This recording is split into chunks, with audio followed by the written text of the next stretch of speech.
Based on the demographics of people who watch this channel, and yeah, I checked guys, you guys are old just like me, just kidding. I think it's fair to say you guys remember going to school and seeing a large percentage of your classmates, at least the cool kids, with these blinding coke white sneakers on. Now, I'm not trying to say K-Swiss was ever a competitor to Nike or even Adidas, but man, was that the go-to shoe for a minute. I know I'm not alone in wondering, what the hell happened to K-Swiss? To better understand how K-Swiss ever made it to that point, we have to go back all the way to Los Angeles in the 1960s. LA was a city lush with tennis courts and equally as important, people interested in the sport of tennis. Two of those people happened to be immigrants from Switzerland. Brothers Art and Ernie Brunner moved to LA with big hopes and dreams like most people do. They became fascinated with tennis and realized there was an opportunity to capitalize on the tennis shoe market. And in 1966, they formed K-Swiss right there in LA. The inspiration for the name of the company, if you haven't guessed yet, is their home country of Switzerland.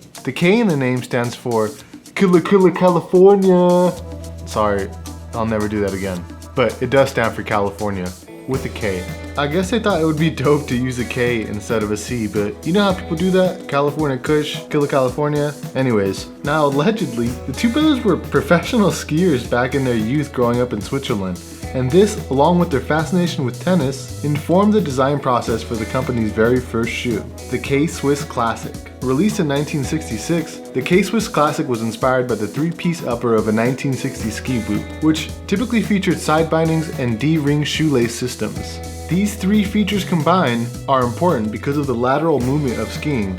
Your foot constantly pronates left and right. If you look at the toe box of this 1960 ski boot, it looks alarmingly similar to the toe box of a K-Swiss Classic. It's some old ass footwear technology for sure. Speaking of footwear technology, it's time to put you guys up on game on some modern technology. Game brought to you by our sponsor Hillhurst. These insoles allow the wearer to literally have boost technology in any sneaker. We all know sneakerheads don't mess with Dr. Scholl's, and we also know sneakerheads love rocking Jordan 1s and Jordan 3s, which, come on guys, let's be honest, they're super uncomfortable. These insoles solve this problem. Perfect for when you're planning to spend the entire day walking at Disneyland with some heat on, or to simply boost the comfort of your beaters, these should be your go-to insoles. We get a lot of offers for sponsorships for the channel, and time again, we turn them down. This is actually our very first one. I wouldn't be plugging this if it wasn't legit. So grab yourself a pair by going to hefe.com and make sure to use the promo code NACHO at checkout for a 15% discount on us. Alright guys, back to the video. According to K-Swiss, the Classic debuted at Wimbledon in 1966 and was the first all-leather tennis shoe. At a time when canvas uppers dominated the tennis shoe market, the actual first all-leather tennis shoe was the Adidas Stan Smith a year prior in 1965. For the next decade or so, the K-Swiss Classic would become a favorite among tennis aficionados in country clubs and on tennis courts all around the world. In fact, the sneaker was so popular that K-Swiss didn't have anything else on their catalog in terms of footwear. Just that one silhouette for literally 2 decades. How insane is that? It wouldn't be until 1986 that the Brunner brothers would introduce the follow-up to the Classic, the Stade. Named after a small town in the Swiss Alps, which is a popular destination for avid skiers, the Stade is one of K-Swiss's flagship models, and to be honest, it kind of looks like a modern day release if you ask me. Something you might find at Ross Dress for Less today, you know what I'm saying? 3 years later, in 1989, would see the release of yet another one of K-Swiss's flagship silhouettes, and personally my favorite, the SI-18 International. The SI-18 was the first K-Swiss sneaker to use their now patented DR cinched lacing system. Basically, it's a unique lacing system with lace rings that extend all the way to the edge of the wearer's foot. This allows for more stability during the intense lateral movement from when you're playing tennis. Another standout design detail are the flags on the back heel and the tongue tag. Each flag represents one of the 4 host countries of the tennis Grand Slam tournaments. The sneaker was retroed in 2014 and has had a ton of collabs that have basically gone unnoticed. Check out these wild Atmos and K-Swiss SI-18s, or how about the Anwar Karas collab? All in all, I think it's a pretty dope sneaker. It was actually crowned Sneaker of the Year by Footwear magazine in 1993. That same year, the Brunner brothers sold the company to this man, Stephen B. Nichols. Under new ownership, K-Swiss's marketing was reformed, and thanks to that, the K-Swiss Classic would reach new levels of classic. Pretty much all through the 90s, the K-Swiss Classic became a go-to sneaker for inner city middle school and high school kids living in the United States. Hell, Even I had a pair of K-Swiss Classics back in elementary school before I became a punk rocker. To get a better sense of what it was like for kids in other parts of the country, my brother Nacho and I asked our sneaker enthusiast Facebook group if they had any memories of the sneaker. Yo guys, I just want to let you know real quick that this part of the video is going to be very conversational, so if you'd like to skip over it, feel free, but you shouldn't skip over it. It's not that bad. We're going to talk about K-Swiss for the next 5 to 7 minutes. It's going to be fun, but I did just want to give you guys a heads up out of courtesy. So I remember like when I was a kid and you were like a freshman in high school, you were like hella prepper. You used to wear like freaking turtlenecks and like leather jackets, and you would wear the K-Swiss Classic, and you had like 3 stickers of the K-Swiss shield on your door, and even your homies, like everybody in high school wanted a pair. Yeah, I mean, like it was just an affordable, good-looking sneaker at the time. You know, like I mean, it was always a classic. Like before, like K-Swiss was always big, like in the early '90s, and like from what I remember, you know what I mean. But it was like almost like a budget shoe, almost like the Chuck Taylor. Like everybody, like people wore them with like Dickies and stuff like that. And so it was just a plain Jane looking shoe, but it was nice. It was quality.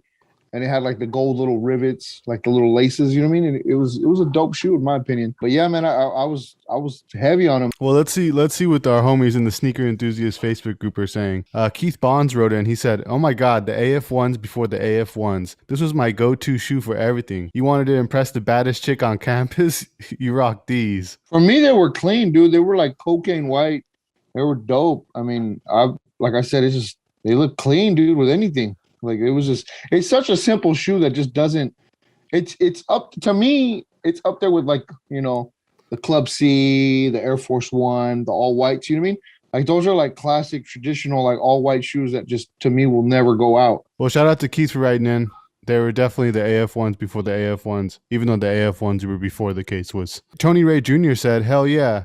Ralph Lauren polo fit with some crispy white K-Swiss. That was my whole middle school swag." The same outfits that he's mentioning, that's what I was wearing in high school. Like it was like the polo fleeces and like the Nautica competition fleeces, and they were all like quarter zip, and those were big. And then carpenter jeans, and especially like the Tommy Hilfiger ones. Those was what I was wearing back then. Our buddy Sam from FTK wrote in, and he had like the complete opposite opinion on these. He said, "Never trust a person who wore these.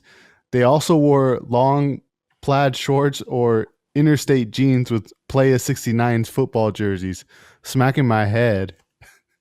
Do any of those things, what comes to mind when you hear Playa's 69 jersey and some K-Swiss?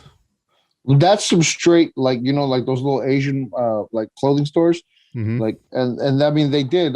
They had the interstate jeans and they had the Player 69. It was it's all that bootleg stuff that they had. But yeah, man, I mean, like the K-Swiss is really classic among the cholos, the street, you know.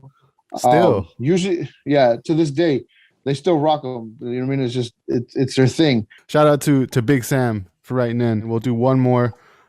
Kenneth Aguilar writes. He says, "The Latin thotties in school had these on with white tees, tight denim pants, and their hair always shiny with gel." All the Latinas had these. You remember that? All the girls named Araceli and Anna, they all had a pair of these. Now it's the Air Force One, the beat up Air Force Ones. But back then, during our time, it was the K-Swiss Classic. So what exactly happened? A lot of us remember this sneaker as being one of the top sneakers. What happened to K-Swiss? Well, shortly after, despite having some success with the I Wear My K-Swiss marketing campaign, K-Swiss struggled to keep up. A rebranding effort appealing to a more modern female target featuring Anna Kournikova rolled out in 2007, but by then, K-Swiss was already trending downwards. A year later in 2008, K-Swiss was sold to a Taiwanese businessman by the name of Eric Ma, and from 2009 to 2012, the company reported $195 million in losses. The company went through so many changes of ownership over the past decade, it would be so boring to list them all, but know that at one point, even Supra owned K-Swiss. In 2017, K-Swiss tapped famed entrepreneur Gary Vaynerchuk. Through this partnership, K-Swiss successfully released over 5 signature shoes for Gary V and shifted their brand identity to being the sneaker of choice for entrepreneurs. Young, hungry businessmen and women is their new focus, and that's pretty much where they are right now. They're like supposed to be the sneaker for entrepreneurs. But hey, if you'd like to learn more about the history of sneakers or footwear in general, I put together this playlist of all the sneaker history videos we've done. It should be here or there. And we've done Jordans, we've done the Converse All-Star, we've done the history of the Reebok Pump, the history of the Adidas Stan Smith. And it's a lot of fun, and they're well produced just like this one. So go ahead and click on that playlist, and I will see you over in those videos. Peace for now, guys.